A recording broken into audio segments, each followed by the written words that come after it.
Hello everyone, welcome to Shake Hand with Life. In the early 80s, the Mexican government expanded the capacity of Emexa to 2 million tons. Emexa was a steel mill based on the DRI process situated at Lázaro Cárdenas.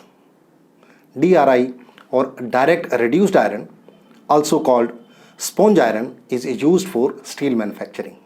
Sponge iron is produced from the direct iron ore, which is found in form of lumps, pellets and fines. The iron ore is then converted into iron by a reducing gas or elemental carbon produced from the natural gas or coal. Many ores are suitable for direct reduction. Now back to Emexa. 3 years after expansion and after having absorbed significant losses, the government then decided to privatize the facility. Ispat was invited by the Mexican government that successfully won the bid for the ownership of the facilities in January 1992. Ispat International NV is owned by the Mittals and it was registered in Holland and headquartered in London. It is one of the most successful Indian-led enterprises. Later on, it was merged into ArcelorMittal in 2006. The new management started to benchmark the operating processes. Team members looked at the best practices within the Ispat network, the steel industry as a whole, and also identified and studied related processes at global leaders such as Ericsson and General Electric. They collected and analyzed the detailed data of volume, cost, quality, and productivity for each step in the production process on a daily basis. Ispat started implementing the recommendations. By the 1998, the annual steel shipments had increased to over 3 million tons. Productivity had improved from 2.62 to 0.97 man-hours per ton. JP Morgan and Credit Suisse First Boston, known for financial services and reorganizing businesses, reported Emexa as the lowest cost slab producer in the world. And the whole credit goes to benchmarking. So in this video, you will know about the benchmarking, such as what do we mean by the benchmarking and what is the concept of benchmarking. Successful companies in every industry engage a variety of practices which lead to achievement of high-level performance. Benchmarking has become one of the most popular tools of business management. In corporate attempts to gain and maintain competitive advantage, the central essence of benchmarking is about learning how to improve business activity, processes, and management. However, benchmarking as a term has been used widely to refer to many different activities. There is a wide variation in definitions used to describe benchmarking. Let's take a look over various definitions to highlight the diversity of benchmarking. Benchmarking is a structured process for comparing your organization's work practices to the best similar practices you can identify in other organizations, and then incorporating these best ideas into your own processes.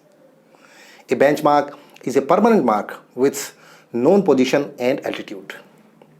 It is used as a reference point when other positions around it are measured. In business, to benchmark has for many years meant comparing your own products, services, or financial results to those of your competitors. In quality improvement, benchmarking has attained a new, very specific meaning. Robert C. Kemp introduced benchmarking to the world through his book, published in 1989. The title of the book was Benchmarking: The Search for Industry Best Practices That Lead to Superior Performance. The title itself defined the benchmarking: search for industry best practices leading to superior performance. Jack Grayson, founder of American Productivity and Quality Center, APQC, has said, benchmarking is the practice of being humble enough to admit that someone else is better at something and being wise enough to learn how to match them and even surpass them at it. Means it is good to accept sincerely that someone else is better than us, and it is much better to learn from him rather to criticize. Hence, benchmarking is a systematic and continuous measurement process, a process of continuously measuring and comparing an organization's business processes against process leaders anywhere in the world. To gain information, it will help the organization to take action to improve its performance. Therefore, the three characteristics emerged from these definitions are that benchmarking is measurement via comparison, 2. Continuous improvement, and the third one is systematic procedure in carrying out benchmarking activity. So the concept of the benchmarking is the systematic search for best practices, innovative ideas, and highly effective operating procedures.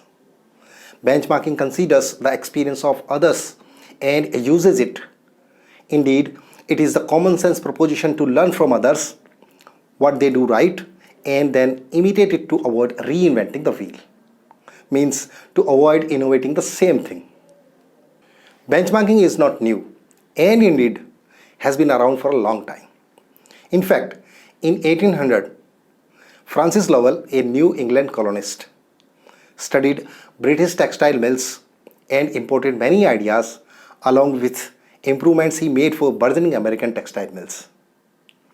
Benchmarking measures performance against that of best-in-class organization, determines how the best-in-class achieve those performance levels, and uses the information as the basis for adaptive creativity and breakthrough performance. So the two key elements of the benchmarking are measuring performance and understanding the performance difference. Measuring performance requires some sort of units of measure called metrics and usually expressed numerically. The numbers achieved by the best-in-class benchmark are the target. An organization seeking improvement then plots its own performance against target.